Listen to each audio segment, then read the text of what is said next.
Good morning and welcome to my market commentary for the second quarter of 2025. Another quarter, another bunch of interesting stuff.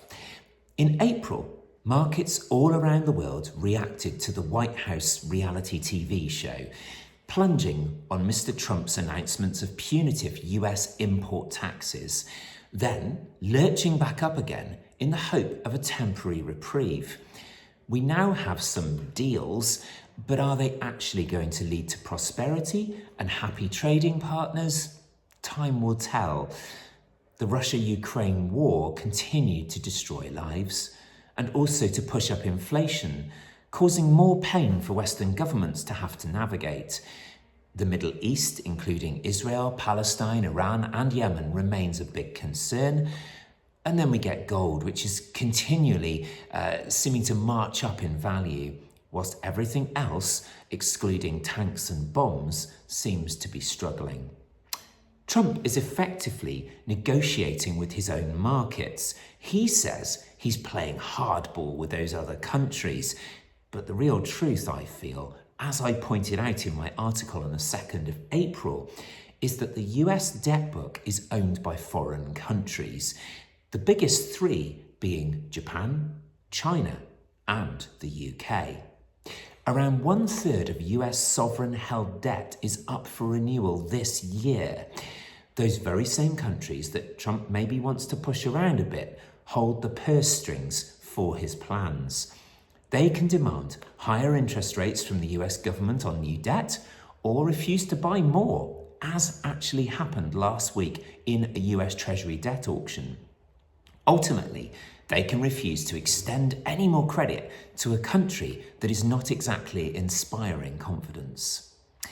Meanwhile, global inflation is still trying to bounce upwards, whilst Western workforces demand more wages and employers pay more tax.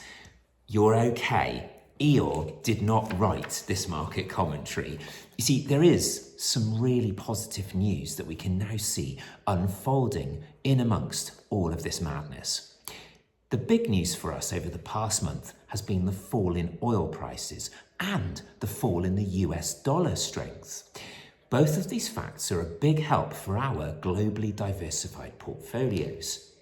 Now, oil prices usually rise when commodities are scarcer.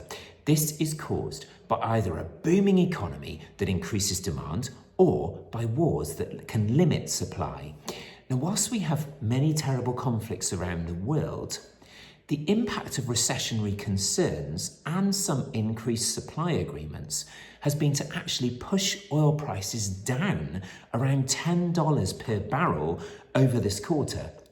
This is a notable fall, and it really helps Asian and emerging markets. It also helps Western consumers to enjoy some respite from the inflation monster.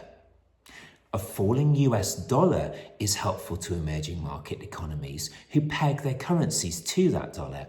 A weaker currency makes it easier to export their goods. Of course, they may now be exporting away from the US, but hopefully a weaker dollar aids them, and cheaper oil prices should double that impact. I'm therefore quite excited about the outlook for our medium to higher risk portfolios. Our more cautious portfolios have managed to hold off the worst of recent falls, but the bond allocations have not grown as we would have hoped. This is due to interest rates not being cut at the scale that bond markets were expecting. We've made some further adjustments this quarter, again in our level 1 and level 2 models, to bolster them further against the challenge to bonds presented by higher inflation.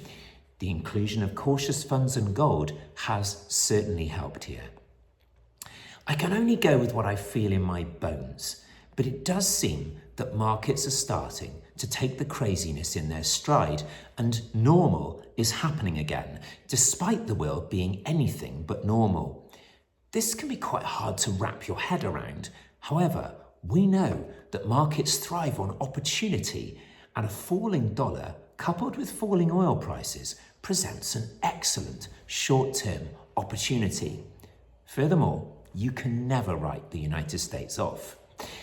In the longer term, we have every confidence in markets to outperform cash over 5 to 10 years.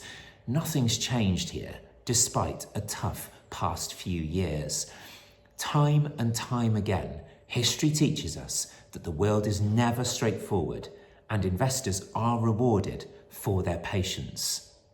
It really is a case of onwards and upwards whilst gritting teeth through a few bumpy bits. I do hope that you enjoy your quarterly portfolio review. Thank you for being one of our treasured clients. And if you need anything at all, we're here for you. Nothing is too much trouble.